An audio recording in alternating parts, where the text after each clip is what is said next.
Okay. As a world-class athlete, Erin Simmons Nemec is no stranger to training, and that includes nutrition. She's joining us now to discuss the importance of a well-rounded diet both while training and in life after elite sports. Registered sports dietitian Amy Goodson is also here. Tell us why lean protein is so important and where our viewers can get more information.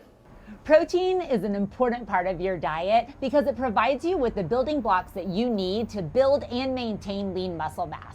Animal proteins like lean beef are one of the most complete, nutrient-dense sources of protein available because they provide you with all of the essential amino acids needed to build and maintain lean muscle, as well as giving you 10 essential nutrients to fuel your body at every single age and stage of life. Whether you're a professional athlete, training in the gym, family, having that well-balanced diet, including a lean protein, is essential to build and maintain muscle mass so that you can stay together and you can work out together and you can, stay strong as a family. Go play outside. So as you're shaping your plate, make 1/3 of it lean protein like beef, 1/3 of it complex carbohydrates like rice, potatoes, or quinoa, and 1/3 of it colorful fruits and vegetables. And if you need some nutritious, delicious recipe ideas, visit beefitswhatsfordinner.com. Thanks, ladies.